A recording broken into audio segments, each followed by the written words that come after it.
Welcome back, everybody. Guys, it is Tuesday, April 23rd, and we are back in action, guys. Now, I know that yesterday's video was a little short, and I apologize, so we're going to try to make up for that today for you guys. But I wanted to give you a quick update. Christian the Magician, Air Force None, is on the way to Mannheim, Tampa to hit another sale today. Yesterday was butt cheeks for us. The problem that we've seen right now, and there's a lot of guys on YouTube that have explained this probably a lot better than I have, but the market for vehicles sub $15,000, specifically for us, sub $9,000 in the kind of that mid-size SUV market has been exploding. Now, I used to do really well with Tahoes, Suburbans, and Yukons, but affordability is really driving customers out of those cars. See, they're still expensive SUVs, so if I had a comparable, say, to this vehicle, but let's say this is a couple years older. So the Tahoe, let's say a 2011, is going to offer about the same interior size. It's going to offer less features. It offers an engine that's better than twice the size of this 2-liter turbo, and it gets arguably less than half of the fuel economy. The maintenance is more expensive. The fuel is more expensive. And you're getting in a package that offers damn near no features. And it's the same price. So customers are driving out of those cars and into stuff like this for the same price. For me, does it really matter what I spend on fuel? Got to be honest, I hate to sound like a douche about this, but not really. Part of my profession is being on the road and paying for fuel expenses, and that's the way that it is. And I think I get compensated pretty well to drive, so I'm okay with that. But for your average person out there, putting fuel into a SUV that gets 15 miles to the gallon is exorbitant, and it costs too much money. So that's why, if you've noticed, we are buying a lot of mid-size SUVs, like small V6s, maybe turbo 4-cylinders, that customers can genuinely afford to drive. Not to mention that these cars are going to be better on insurance, right? An older Tahoe that's heavy, that gets terrible gas mileage, is also going to be more expensive on insurance than this vehicle. You know, this vehicle offers a lot more safety features than that Tahoe does, and it's in a lighter package. So if you go and hit somebody in this thing, it's probably going to sting a whole lot less than getting hit in a big body Tahoe or Suburban. So Christian right now is heading out to the Mannheim Morgan Group sale in Tampa. Point of reference, that's about 2 hours, maybe 2.5 hours away. I am stuck at the shop. We have a expected delivery by Phoenix Auto Parts for our Ford Explorer seats. So we're going to get those installed today. I'm going to show you what those look like. And then we do have our 2014 Hyundai Santa Fe regular wheelbase SUV. So I made a mistake by buying this particular Kia Sorento. I bought it and I thought this thing was going to sell overnight. It just isn't. Reason being, it's a 2-row. I haven't really bought a whole bunch of these. It didn't even occur to me that the average Sorento that you see is a 3-row, not a 2-row.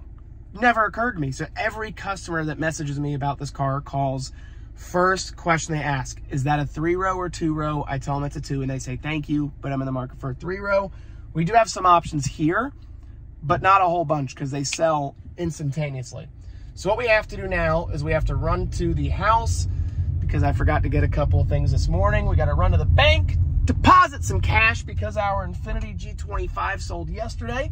So we're going to throw that back in the bank, and then we're going to see if we can look online at the sale that's going on today and try to buy some units. So guys, stay tuned. We have a lot of good content coming your way, and if you like this content, you'd like to see more content like it, hit that like button, smash the subscribe button, and ring the notification bell. Guys, we are like literally 2 or 3 subscribers away from hitting 800 subscribers, which means we're just shy of 1,000. We're almost there. So guys, I appreciate that.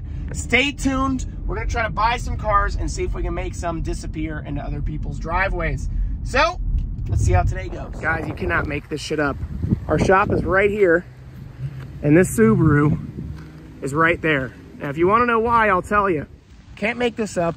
Customer goes on a test drive in this 2014 Subaru, and fucking thing overheats right here. Now they did the right thing. They stopped and they called me, hey Connor, this thing overheated, and we didn't want to keep driving it. Okay, no problem. So now I gotta go and walk over here and pick this fucking thing up, drive it back, and figure out why it overheated. I just, you know, I can't catch a break, guys. I cannot catch a break. I mean, they were really funny customers. They took it with a grain of salt.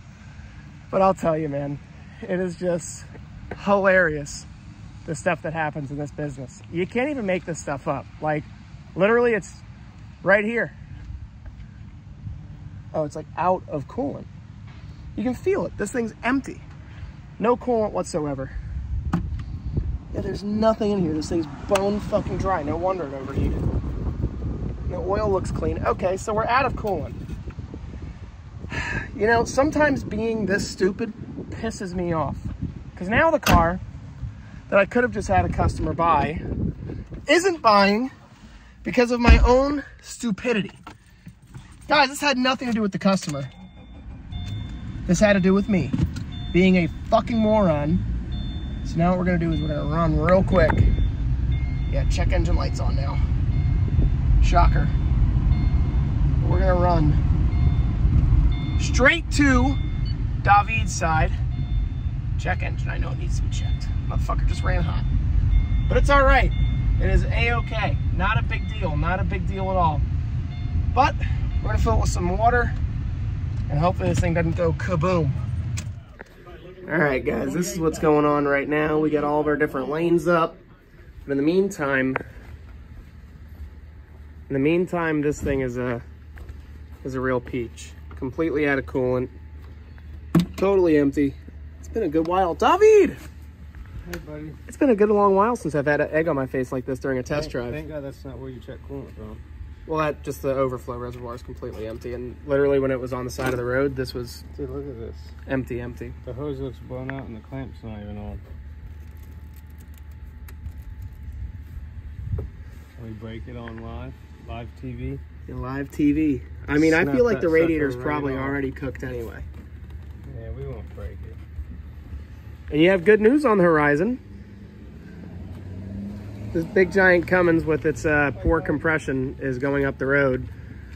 Super cool customer, cool truck, but that is something that we just can't handle here. Dave, we also hit a milestone. Just now, guess where we are at?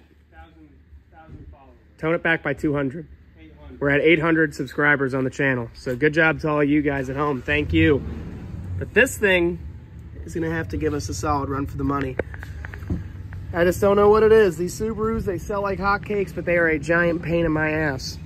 So now what I have to do, because Air Force None is out in Tampa right now. I am at the office. We had those customers show up, which broke down on its test drive.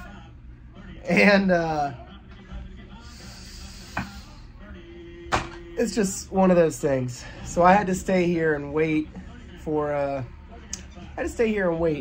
some customers that were showing up. And then the gentleman with the Explorer is hopefully going to be here today, but our parts are not going to be here today. The seat and the center console got delayed by Phoenix, which happens. So we have to wait until tomorrow. But if he likes it, he can come by, leave a deposit, and then it's a money in the bank car. So that's what I'm hoping for, but you never know. So we're going to try to see if we can get some vehicles. I, right now, have the hots for a 2014 Grand Cherokee Limited. If you guys can't tell, it's kind of my sweet spot right now. A 16 Durango, also a Limited. And then a 2009 Mustang GT Coupe. Performance manual with a 4.6. It's not my favorite car, but kids like them. They sell quick, so it is what it is. Now, this is a cheap sports car. You know, I'm going to buy this for maybe $3 grand, $3,500, put it up online for like $59.99, and it should sell pretty quick. So it's just a matter of what we can find. So we're going to see what we can do. I don't know. The Subaru is going to cost us some more money. That's the way the cookie crumbles. And we're going to try to buy some cars. Air Force None's on location there, so he's kind of our eyes out there, and we're going to bid online and see what we can get. But you guys tell me down below, am I crazy for trying to buy one of these Grand Cherokees? I don't think so. I want to drive one. This particular 14 Grand Cherokee I would not drive, but the Durango I would. And I am in dire need of a new driver. So you guys tell me down below, am I crazy for wanting to drive a 3.6 Pentastar Durango with a 8-speed tranny? Or should I go in a different direction? You let me know. But we're going to get back to this sale. All right, guys, so far, Christian has bought one car in lane, and he didn't take my advice, right? Which really, I mean, it just fired me up, pissed me off to no end. There's kind of this thing when you buy cars from the auction. Guys are always waiting for cars to get cheaper. The auction's still going on, by the way, so we're still waiting. But guys always wait for cars to get cheaper, whereas for me, I like to open it up exactly what I want to pay. So if I know that I want to pay $7 grand for a car, truck, SUV, whatever, I open it at 7, and I'll sneakily, you know, secretly, just me and the auctioneer, okay? Mind you, I'm down here, auctioneer's way up here on the podium. I open at 7, 6, 5 grand, whatever. Guys are just waiting for the bid to come down. Well, the bid never comes down. Boom, sold to you, the buyer. And everybody's walking around like, I thought, and they're trying to wave their hands. That was me. I wanted to, like, no, dude, you wanted it to get cheaper. That guy was willing to give me the money. It's sold. Boom, done. So I tell Christian on a 2014 Durango, 16 Durango Limited, as this thing has a crappy CR for no reason. They brought the MMR way down, opened that truck at $5,000. 16 Durango Limited, 160,000 miles. $10,000 truck all day long, guys, all day. I tell Christian, open at 5 grand, do not wait for it to get cheaper. What does he do? He sits around like all these other fucking idiots. He opens it at 5 grand. Opens this car. I'm watching the lane. Opens it at $5,000, and I'm like, great. They're about to sell it to Christian. Nope. 4 grand, 42, 43. This kid doesn't fucking listen. Car goes all the way, Baji, you can come on in. Come on in, Baji. Baji's right here listening to this whole rant. Car does $7,700. It's almost like I know what I'm talking about. Then he goes and bids on a 15 IS 250 Lexus. I said, Christian, open it up strong, watch what happens. He opens this car at 5 grand. It would have ordinarily done 7. He opened it at 5, scared everybody away. Boom. Bought the car for, I think it was 54. He had one other guy bidding against him. The program works. So we're still trying. We're at 1 so far. I'm trying to get a Jeep Grand Cherokee and a Ford Mustang and then a Hyundai Elantra hatch. So we're going to see what happens. All right, guys. So here's an exact example of why we just cannot buy stuff for cheap money. Right? So tried buying this 14 Elantra GT. Wholesale's 3 grand. Did $3,400. Needed work. Needed some stuff done to it. So you're gonna own this for $4,000. Let's turn this down a little bit. You're gonna own this for $4,000. Like $4,200. If I would have bought it for $3,500, so the next bidder, I'd have owned this for $4,200 before it even landed here. And it needed catalytic converter, wheel speed sensor, oil change, and God knows what else. So it just doesn't make sense because I don't think this is $6,000, $6,500 car. I kind of thought this was like a $49.99, trying to give some people some affordable options. So now we're going to go back. This little Toyota Avalon that I thought would be like a nice little cheapie McGee, it's just rough. It's got 200,000 miles. It's an 06, terrible CR. I don't see it. I don't see it. $2 grand, but I mean, what do you sell this thing for? Is this a $39.99? Is it a $29.99? I don't know.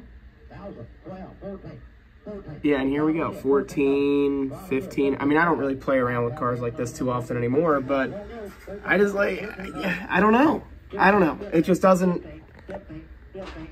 do much for me, honestly, to try to buy stuff like this. So, but we are going to try to chase right here this 2016 Ford Explorer, okay, with 167. So it's a facelift, and then we have a Mustang GT Premium, 163. It's a 5-speed car with a 4.6. Wholesale is 24. I'd pay $4 grand for that car because I think it's a $59.99. But we're gonna see. We're gonna see the Subaru outside, still out there. David, as you can tell, is working really hard. Oh, there she is. Needs something, but we don't know. David, what do you think the Subaru needs? I don't know. He doesn't know, guys. But we're going to keep trying here, kids. We're going to keep trying. All right, so you cannot make this up. That Explorer that we told Christian to open up at $6,000 did not follow the strategy, and he did not buy that car. So after a lot of choice words in my office, we didn't buy that car. You know, I don't know how else to communicate to people to do certain things in a certain fashion. But that is the way the cookie crumbles. I can now start to understand and see why guys in this business like drop fucking dead of heart attacks when they're 55. The good news is we didn't overspend. The bad news is that part of my desk may or may not be broken, guys. Crazy as hell. So, unfortunately, we only got one car out at Mannheim, Tampa. And I guess that old rule still applies, that if you want something done right, you just got to go do it yourself, guys. Is what it is. So I think, with that being said, I think that's a wrap. You guys get to see it firsthand. These prices are genuinely insane. The sub $10,000 market is absolutely on fire. And in order to get deals, you genuinely have to be very, very, very tactful in how you bid, how often you're going to auctions, and you have to be selective, because you could spend $3,000 or $4,000 in a car that's really only worth $4,000, or if you get lucky, you could spend $5,000, maybe $6,000, and get a car that's worth $7,000 to $8,000. That, in my opinion, is a much better vehicle for the customer, and that's why we buy a lot of that stuff, because the chances of a later model with maybe some miles catastrophically failing versus, say, a 2007 with maybe arguably 120 or 130,000 miles, that vehicle may very well have a catastrophic, failure that causes the customer to not be very happy with you. So, we're going to keep pounding the pavement. Doesn't mean that it's the end of the world, guys. Does it suck? Yeah. Am I pissed? Yeah, I'm pretty angry. Christian is a good kid. I love my brother to death. But there's nothing I can really even say. It is what it is. I should have went there myself, and I didn't, because I decided that I wanted to be lazy today, and I see where it got me. It got me nowhere, and that's just the way that it goes. So, that being said, we're going to wrap up today's video. Guys, I appreciate each and every single one of you watching. Be well, stay safe. I'll talk to you soon. Ciao.